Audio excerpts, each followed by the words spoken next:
ये कहानी उस लम्हे से शुरू होती है जब मोहब्बत आहिस्ता आहिस्ता जहर बनने लगती है और अपने ही दिल के लोग अजनबी महसूस होने लगते हैं।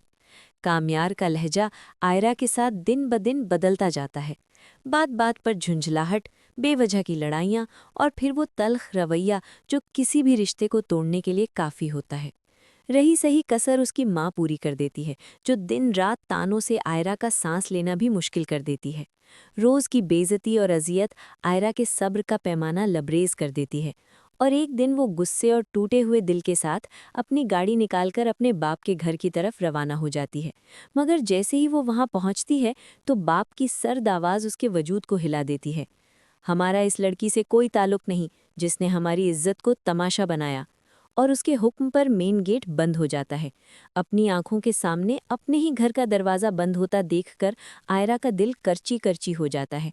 आंसुओं में डूबी वो वापस पलटती है, मगर किस्मत को कुछ और ही मंजूर होता है। घात में बैठी फरीहा अपने आदमियों को इशारा करती है और एक लम्हे में आयरा की गाड़ी को खौफनाक टक्कर मार दी जाती है। धात के शोर, शीशों के टूटने और चीखों के बीच आयरा लहू में लथपथ बेहोश हो जाती है। इत्तेफाक से उसी रास्ते से गुजरने वाले इश्तियाक और फलक उसे देखकर घबरा जाते हैं और फौरन अस्पताल पहुंचाते हैं।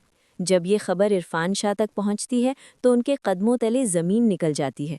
सारी नाराज़गी, सारा गुरूर एक लम्हे में बिखर जाता है और वो नंगे पांव अस्पताल की तरफ दौड़ पड़ते हैं। दूसरी तरफ कामयार की दादी उसे झंझोड़ देती है, उसे उसकी गलतियों का आईना दिखाती है और बताती है कि आज आयरा जिंदगी और मौत की जंग उसकी वजह से लड़ रही है।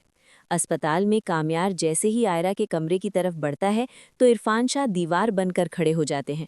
गुस्से से दहकते हुए कहते हैं कि वो उसकी बेटी के लिए मनहूस है और आयरा ठीक होते ही उससे अलहदगी ले लेगी। ये सुनकर कामयार अंदर से टूट जाता है। अगले दिन इश्तियाक की कॉल उस पर बिजली बनकर गिरती है कि आयरा हमेशा के लिए अमेरिका जा रही है। दीवाना वार वो एयरपोर्ट पहुंचता है, आखिरी लम्हे में आयरा को पुकारता है, मगर कमज़ोरी और सदमे से वो बेहोश हो जाती है। एक बार फिर अस्पताल, एक बार फिर बेचैनी और फिर डॉक्टर की मुस्कुराहट सब कुछ बदल देती है। आयरा माँ बनने वाली है। ये खबर दिलों की बर्फ पिघला देती है। नफ़रत मोहब्बत में बदल जाती है, ज़िद दुआ बन जाती है और टूटे रिश्ते जुड़ जाते हैं। आयरा होश में आकर कामयार को माफ़ कर देती है। इरफान शाह उसे गले लगा लेते हैं और 1 साल बाद उसी घर में एक नन्ही सी परी की आमद सब दुखों का मदावा बन जाती है। इस कहानी का पैगाम बस इतना है कि गुरूर, बदगुमानी और तल्ख लहजे वक्ती तस्कीन तो दे सकते हैं, मगर मोहब्बत, सब्र और माफ़ी ही वो ताकत है जो बिखरे हुए घरों को दोबारा जन्नत बना देती हैं।